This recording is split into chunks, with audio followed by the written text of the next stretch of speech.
Assalamualaikum warahmatullahi taala wabarakatuh dan selamat sejahtera kepada Ustazah Nur Hashimah binti Husaini selaku pensyarah Siti Wili Berlima dan kepada seluruh rakan sekelas saya. Kami dari kumpulan 2 dari kelas AP1 ingin membentangkan kertas kerja kami yang bertajuk Pasca Modernisme dan Pengaruh Pasca Modernisme terhadap Umat Islam. Berikut adalah ahli kumpulan kami. Yang pertama, saya, Muhammad Nazaruddin bin Ruslan. Yang kedua, Siti Nur Aisyah binti Jamaluddin. Yang ketiga, Husna Hazwani binti Syukri. Yang keempat, Nur Syafinas binti Azhari. Dengan ini, saya akan memberi perbentangan kepada Husna Hazwani untuk menerangkan pendahuluan tentang pasca modernisme ini. Dipersilakan.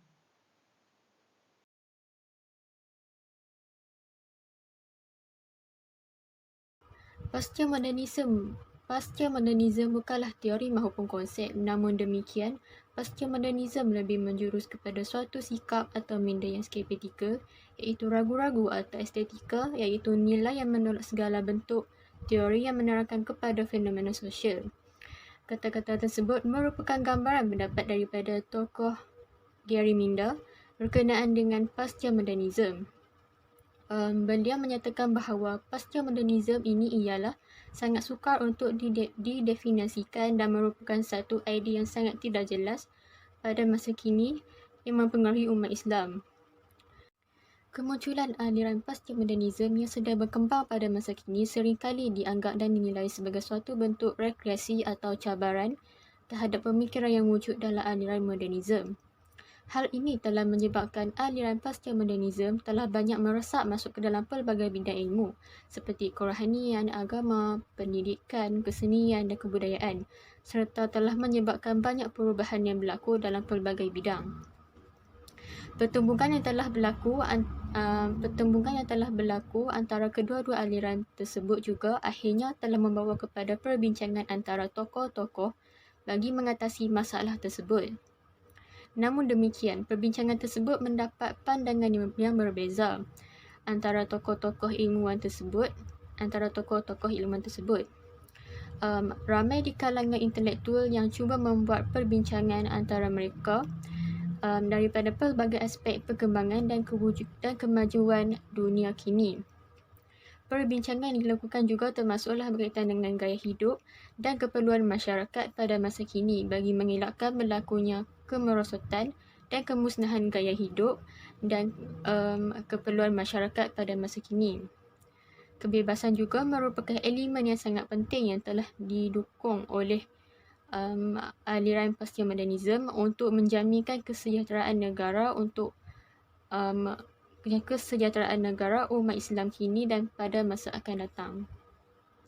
Menurut Dr. Sidi Ghazaba mendefinisikan moden sebagai pembaharuan, iaitu meninggalkan suatu perkara yang lama namun terus melangkah kepada suatu yang baharu atau peristiwa yang mengandungi gerak dan membawa kepada perubahan dalam pelbagai aspek. Modernisasi merangkumi dua dimensi yang luas, iaitu yang pertama ialah perkembangan struktur sosial yang ditanda dengan perbezaan devinikasi dan pemisah di mana berlakunya perubahan umum sosial, sistem sosial dan integrasi yang kembali di sekitar suatu metrik dari struktur-struktur yang berbeza. Seterusnya, yang kedua ialah modernisasi meliputi perkembangan kelembagaan untuk menangani perubahan terus-menerus dan kelangsungan modernisasi, termasuk rangkaian nilai, aspirasi dan tujuan yang tersusun.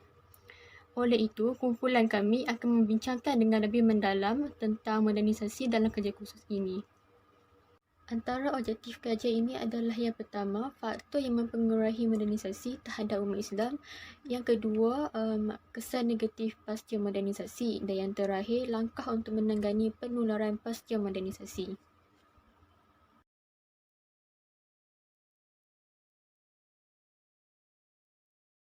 Bismillahirrahmanirrahim. Assalamualaikum warahmatullahi wabarakatuh.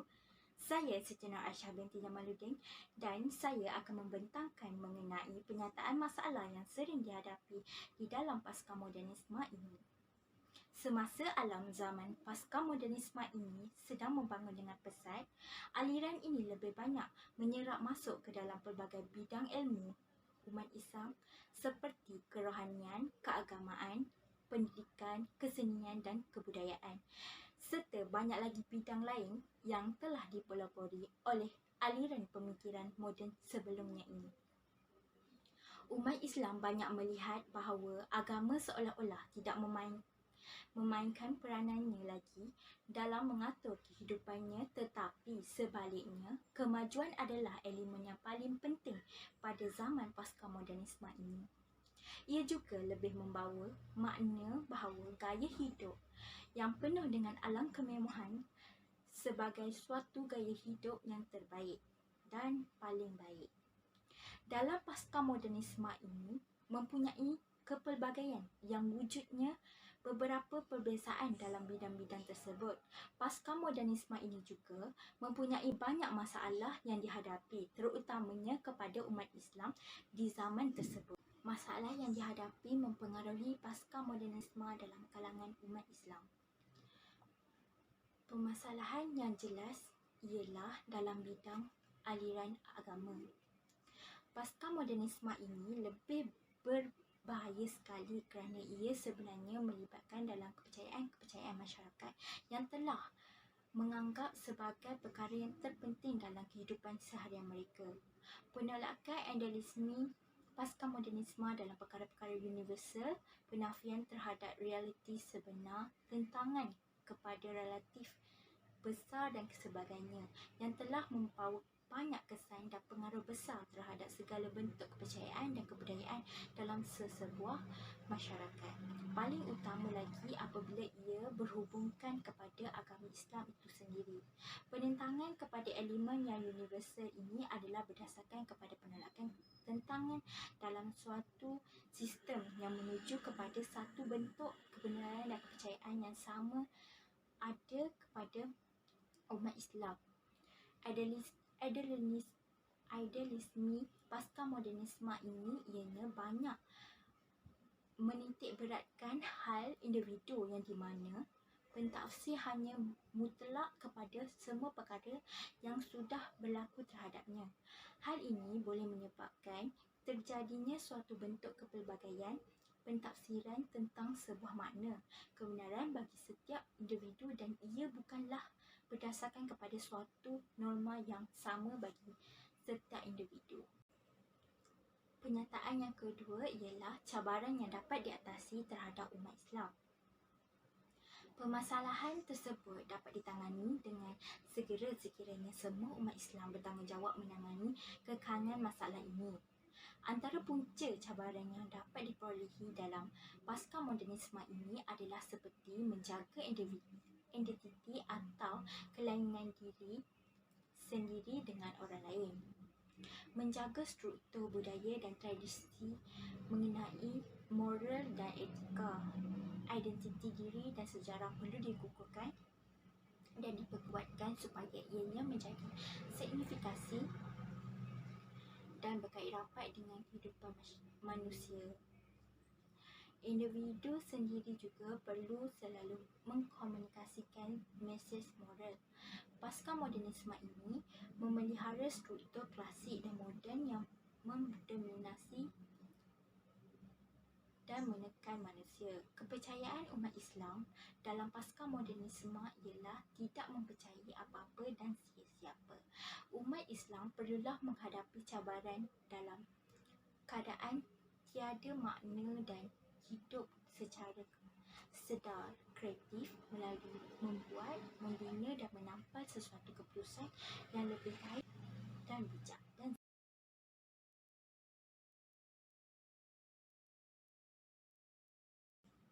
Kemudian saya akan membentangkan mengenai kajian literatur. Sejarah paskamodernisme secara umumnya yang telah kita sedia maklum, hal-hal yang melibatkan sejarah ini teramatlah penting untuk kita mengetahui mengenai sejarah terdahulu. Walhal Modernisme adalah projek yang telah melibatkan zaman pencerahan Eropah. Enlightenment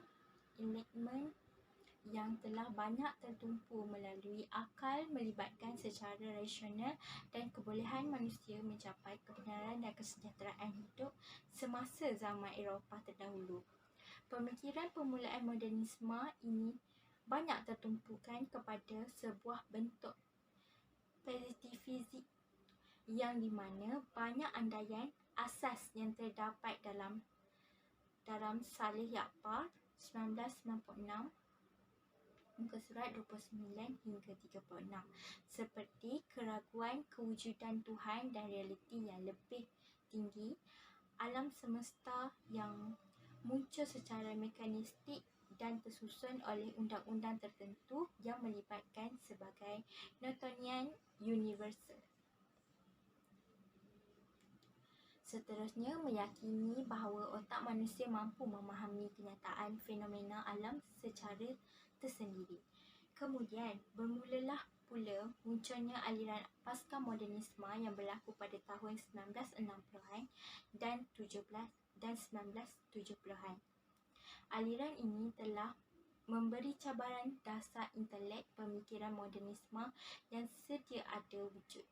Kritikan pasca modernisme banyak berlaku terhadap modernisme dengan sifat yang domestik dalam perbincangan mengenai kebenaran dan keadilan yang bertentangan dengan aliran ini.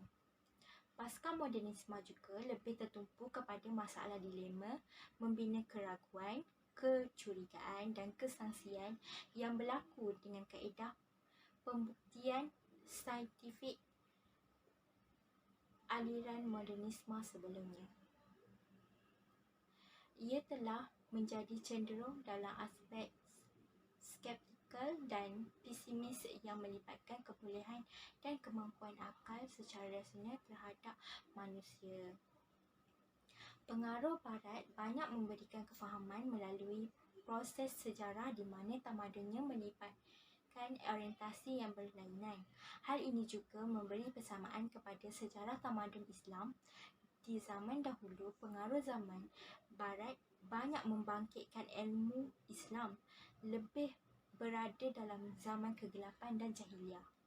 Islam muncul pada abad ke-7, di mana proses pencerahan yang berlaku memberikan banyak sumbangan kepada tamadun dunia, termasuklah dunia Eropah. Di samping itu juga, pengaruh zaman Greek Yunani telah menunjukkan terjadinya asas rujukan sebagai kemajuan pengaruh Barat. Islam juga membuat pembentukan ilmu dan tradisi keilmuan yang berkembang semasa tamadun, bukan sahaja berasaskan tradisi keagamaan yang unggul, malah tradisi dalam aliran sains dan teknologi yang dipandu oleh nilai penggunaan yang baik dan memberikan manfaat kepada masyarakat. Ia terjadi kerana berlakunya sinergi antara ulama dan umara, sehingga menyebabkan tercetusnya isu-isu masalah pokok, menyantuni cabaran dan masalah yang dapat dileraikan dengan baik. Di zaman Al-Ma'mun, Al-Mansur, Harun al-Rashid, Umar Abdul Aziz dan seumpama dengannya adalah sebagai zaman bermulanya tamadun Islam dan menjadi asas ikutan. Kedua, sifat ilmu yang berterusan secara integratif, bentuknya kesan faktor nakliyah iaitu wahyu dan akliyah iaitu akal telah terhubung dengan harmoni dan menghasilkan ilmuwan misalnya Al-Biruni, Ibnu Sinar, Abu Qasim Az-Zahrawi dan ramai lagi yang menghafaz Al-Quran pada zaman muda mereka dan mampu menjadikan Al-Quran sebagai cahaya suluh yang mampu meneroka ilmu sains, matematik, perubatan, ilmu pembedahan dan cabang lain sebagainya. Integrasi yang telah dipupuk kepada umat Islam ini memerlukan beliau menguasai ilmu diniyah iaitu ilmu agama sebagai rujukan yang dapat membantu faktor amaliyah iaitu amal dalam diri dan sistem kehidupan manusia itu sendiri. Pengetahuan pengetahuan, memikir dan amalan yang seimbang dapat mewujudkan idealisme di mana dapat tempat untuk berdiri yang telah memberikan gambaran keindahan Islam yang hakiki. Ketiga, tradisi kesendiakawanan Islam telah membangun dengan pesat dan akhirnya menghasilkan buku-buku atau kitab-kitab yang dihasil daripada asas kajian dan penelitian yang menjadikan umat Islam mempunyai bahan rujukan dalam tradisi pengilmuan dan pendidikan yang lebih sempurna. Keempat, tradisi ini dapat manfaat faedah berbanding dalam budaya dan tamadun yang sesuai berlaku. Al-Biruni seumpamanya telah menjelajah ke India untuk menakluk dan menguasai bahasa Hindi dengan lebih mendalam supaya beliau dapat membuka jendela ilmu yang luas dalam tamadun India serta memberikan adaptasi yang bersesuaian dalam kepelbagaian sains dan teknologi yang bersifat tidak terpesong. Di dalam era pasca modernisme ini juga dapat dilihat pengaruh relatif masyarakat setempat dan kebanyakan daripada para mereka adalah golongan intelektual yang pandai mengatakan bahawa teori pasca modernisme ini banyak memberi kontra dan teori modernisme. Hal ini demikian kerana banyak munculnya pemikiran-pemikiran yang banyak mengkritikkan dan tentangan untuk menentang pandangan yang berluasa ini. Antara pandangan-pandangan tokoh yang pemikir era pasca modernisme tersebut adalah Loyatat. Loyatat ini banyak memberikan keterangan tentang pasca moden dalam penulisannya, iaitu The Postmodern Condition, bahawa wujudnya keadaan pasca moden yang muncul di sebuah negara pasca industri, terutamanya di zaman Eropah dan Amerika. Menurutnya, keadaan semasa ini bukanlah lahir sebagai satu tahap identiti sejarah setelah masyarakat zaman Barat menemui zaman moden kini. Pasca moden adalah satu simbol mood dan tangkapan di mana kehidupan secara umum yang telah dihasilkan kerana terjadinya perbezaan dalam pengorganisasian ilmu pengetahuan. Hal ini dapat dilihat dalam keadaan pasca modernisme yang di mana merupakan perkembangan yang tinggi dalam pengeluaran dan pemasaran ilmu yang berlaku secara global. Derrida pula berlainan pendapat dengan Loyatat. Beliau merupakan seorang tokoh falsafah yang sentiasa ingin menolak dan melawan pendapat naratif aliran utama Barat, iaitu melahirkan logocentrism, iaitu aliran secara pemikiran atau metafizik yang amat dominan di mana tidak memberi tempat kepada naratif terutamanya bagi pihak lain.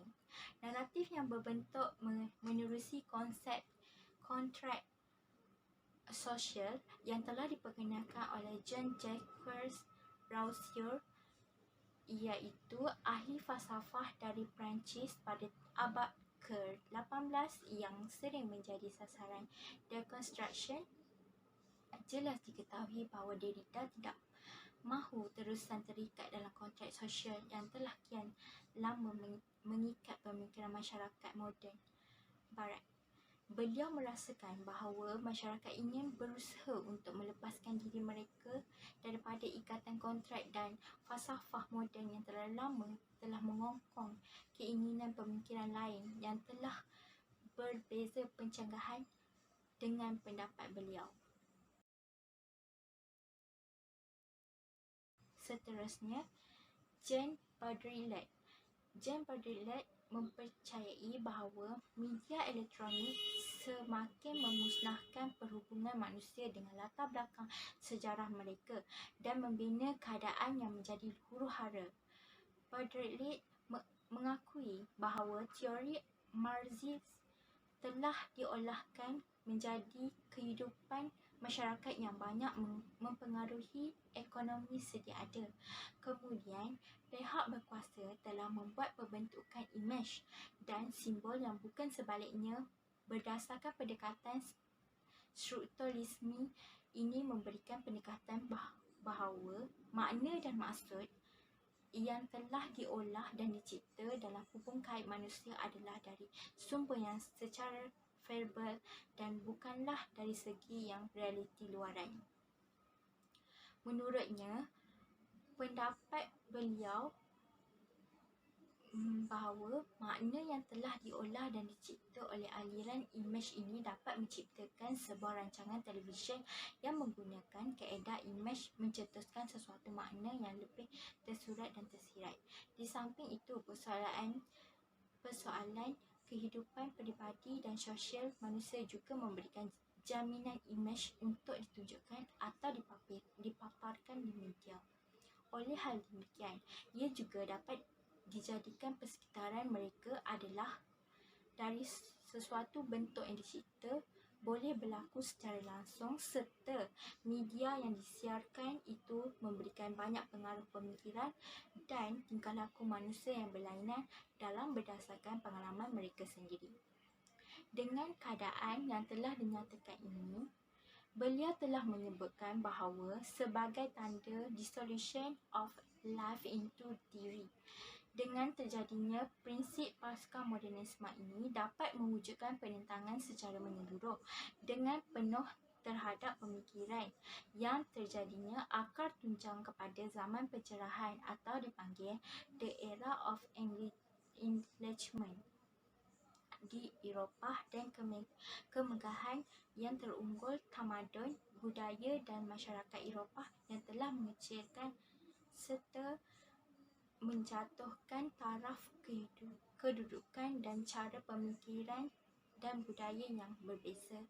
Pada masa kini, pasca modernisme telah berlaku transformasi menjadikan satu sistem yang bersifat total sehingga boleh menggantikan menjadi sistem moderniti dan tradisional dalam tahap pemikiran yang praktis dan intelektual. Terakhir adalah tokoh Michael Foucault. Michael Foucault yang pada abad ke-1970-an ini mempunyai pendapat yang berbeza pula. Beliau berpendapat bahawa sesebuah pemodenan ini telah melahirkan impak ilmu dalam segi bentuk diskursif di mana ilmu yang telah dibina, disusun, diiktiraf serta berhubung kait antara satu sama lain dalam tujuan memberikan pengesahan keilmuan terhadap sistem corak pemikiran dan budaya masyarakat barat moden.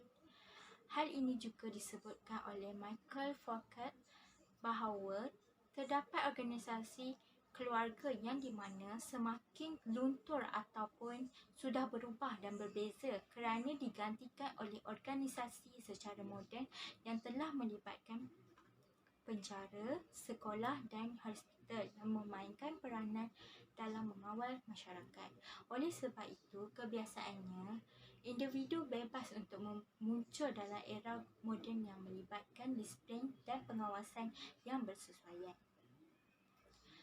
Kuasa dan kawalan maupun pengawasan ini sangat berkait dengan wacana yang membaca makna sekumpulan ayat yang muncul menjadi satu kesatuan dalam memberikan fakta atau menyatakan fakta, atau maupun cerita dalam melibatkan perbincangan dan pertukaran idea yang secara luas melalui lisan. Misalnya membawa makna iaitu lebih kepada adab bercakap atau berfikir yang berhubung kait dengan manusia ke atas sesuatu perkara. Sebagai contoh seperti subjek aliran kegilaan wacana dari segi aspek Middle Age sehingga masa kini dan dahulu. Hal ini dapat dilihat dengan kegilaan yang diwujudkan berasaskan tidak mencederakan orang lain dan juga sebagai penerimaan pemberian gift sebagai masyarakat moden yang dikaitkan dengan wacana perubatan yang mengaitkan bahawa ia adalah sebuah penyakit yang perlu diubati. Oleh itu, ia agak mustahil untuk mengatakan sesuatu perkara dengan lebih sahih dan muskil. Selain itu, tanggapan corak pemikiran yang berbeza dan realiti adalah dua perkara yang sangat berbeza di dalam relatif Budaya adalah tanggapan di mana ia telah menganggap setiap individu yang boleh menerima budaya masyarakat yang berlainan tanpa melihat unsur kritikan dan hujahan yang berbeza. Namun, di dalam realiti kehidupan sebenar, setiap individu dan masyarakat mempunyai pandangan dan perspektif yang berlainan terhadap budaya masyarakat yang telah diamalkan. Jelaslah bahawa relatif budaya yang tidak berkonsepkan kepada penghujahan dan kritikan terhadap sesuatu perkara yang agak mustahil berlaku kerana dalam realiti yang sebenar. Alright, so di ruangan ini saya akan menjelaskan apa itu metodologi kajian yang telah kami jalankan sepanjang hasil kajian kami. So, saya teruskan dengan apa itu metodologi kajian. Alright, so metodologi kajian adalah cara dan teknik mengumpul dan menganalisis data supaya dapat menghasilkan satu hasil kerja yang membolehkan kita untuk menyokong sesuatu kajian. Metodologi juga adalah satu cara untuk menerangkan sesuatu masalah yang dikaji dan sebab sesuatu kaedah dan teknik tertentu digunakan. So, tujuan metodologi ialah untuk membantu memahami dengan lebih dalam atau lebih jelas lagi untuk menyampaikan kaedah dengan melakukan huraian tentang proses kajian.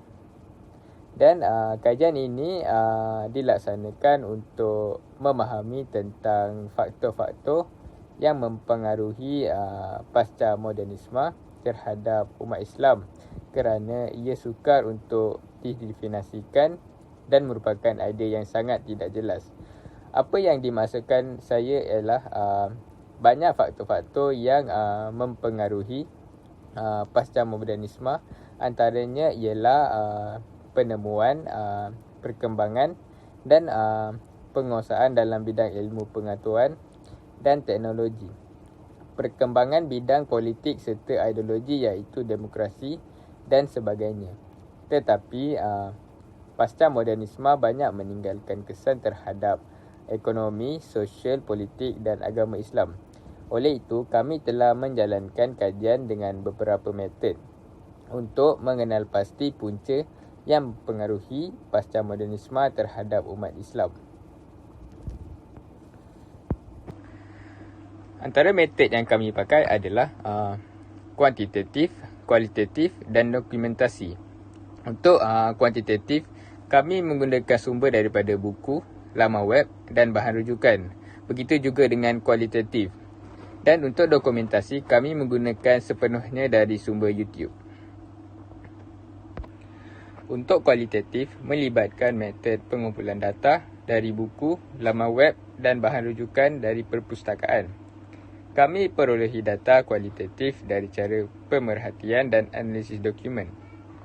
Untuk cara pemerhatian kami memerhati melalui data dari laman web dan mendapati bahawa pasca modernisme ini banyak memberi kesan yang negatif berbanding kesan positif.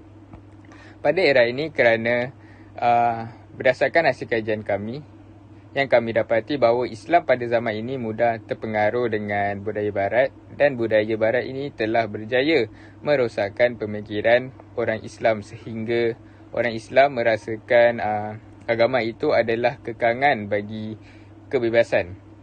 Kita boleh lihat pengaruh pasca modernisme terhadap agama Islam dari segi kebebasan. Pada masa yang sama, terjadinya kesedaran beragama di kalangan umat Islam di barat. Ia mewujudkan Islamofobia di barat dan menyebabkan keraguan yang mendalam terhadap Islam itu sendiri. Macam yang kita boleh lihat, terjadi 11 September di USA memberi impak besar terhadap dua perkara. Pertama, Islam dikenali sebagai agama pelampau, pengganas dan kembali kepada yang asasi.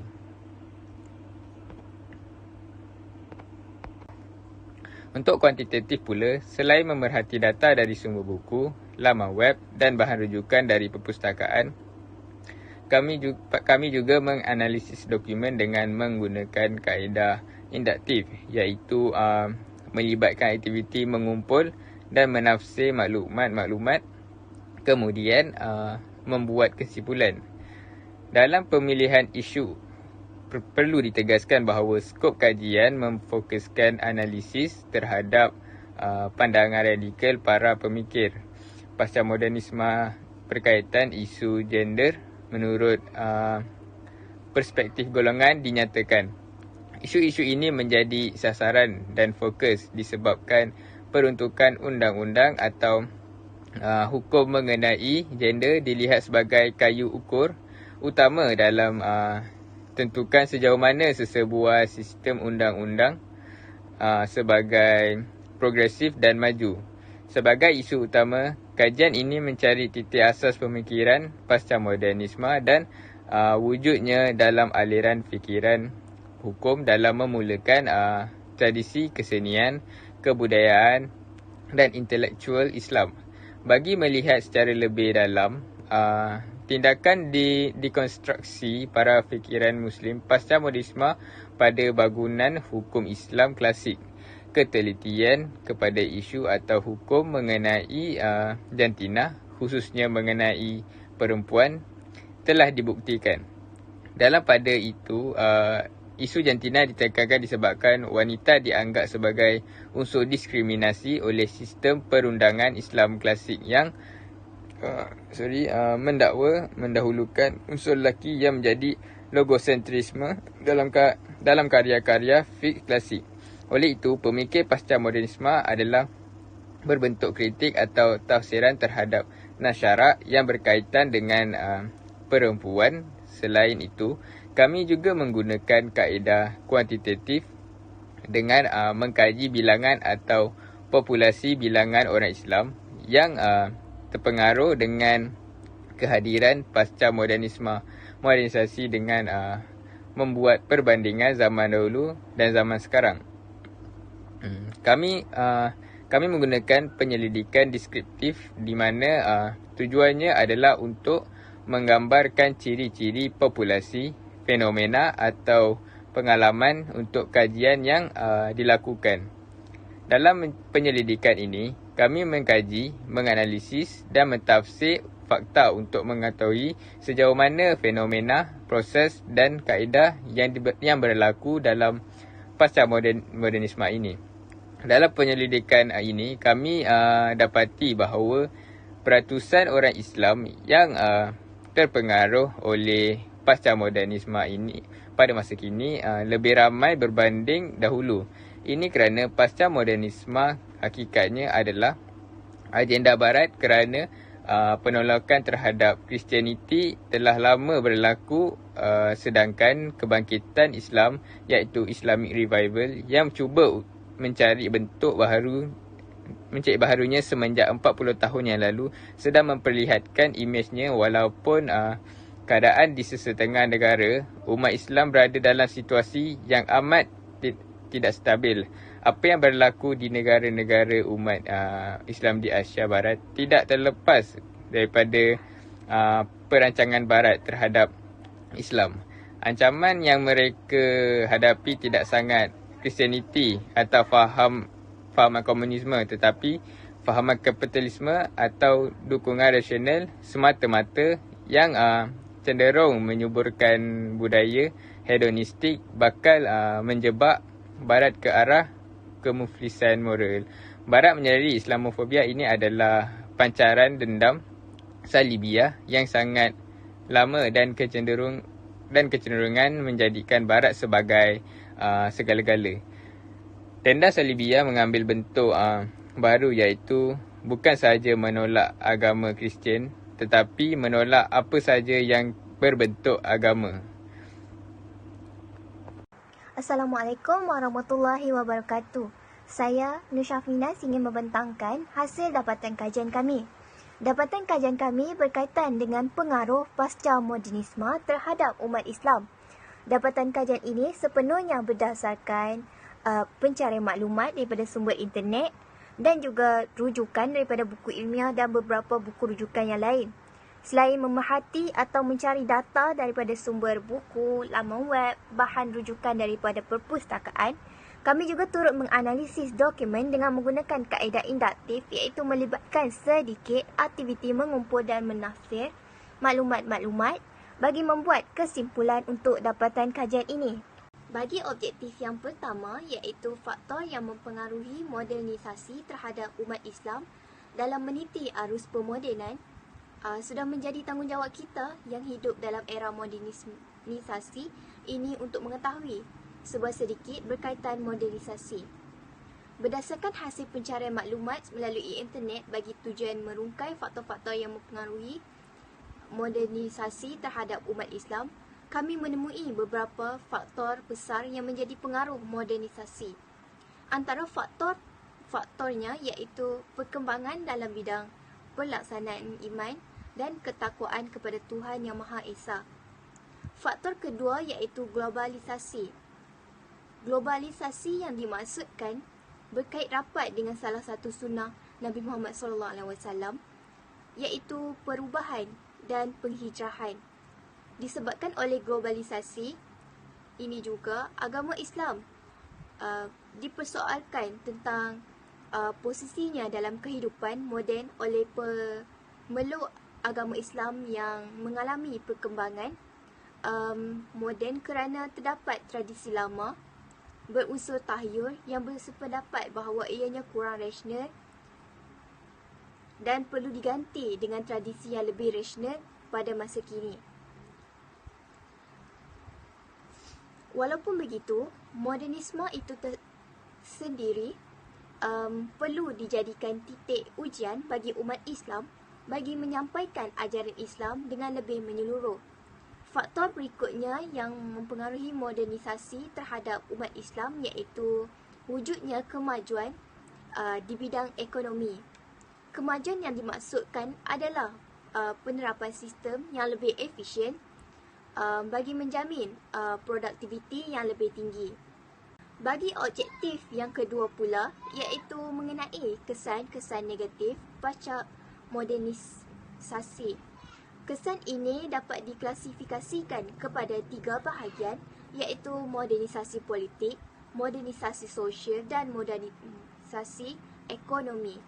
Modernisasi politik dapat dilihat melalui pengamalan sistem demokrasi berparlimen, pilihan raya dan juga penglibatan 3 kaum terbesar iaitu Melayu, Cina dan India di dalam politik Malaysia. Ini merupakan satu pembaharuan dan pemodenan politik era baru jika dibandingkan dengan zaman tradisi. Berdasarkan pencarian melalui internet, ruangan laman web Hasnah Hussein 2009 bertajuk Kesan Modernisasi ke atas hubungan kaum di Malaysia. Berdasarkan pencarian tersebut, kami menemui bahawa walaupun Malaysia dikenali dengan negara yang wujud perpaduan yang utuh, namun masih terdapat percanggahan pendapat dan pandangan dalam isu politik.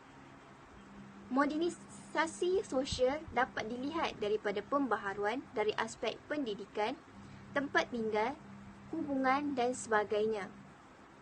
Dari aspek sosial di Malaysia, sejak zaman dahulu lagi, kita dapat melihat setiap kaum dipisahkan mengikut penempatan masing-masing. Pemisahan ini dapat disaksikan dengan penubuhan sekolah mengikut kaum dan penggunaan bahasa ibunda masing-masing yang masih lagi wujud dalam kalangan segelintir masyarakat dan penduduk di Malaysia. Malah terdapat suku daripadanya hanya mengenali bahasa ibunda mereka tanpa mengetahui bahasa kebangsaan dengan baik.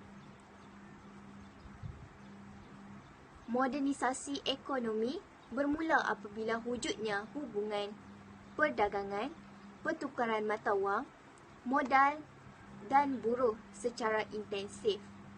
Sebagai contoh, sistem pertanian baru yang dianggap sebagai pertanian komersial menggunakan teknologi canggih.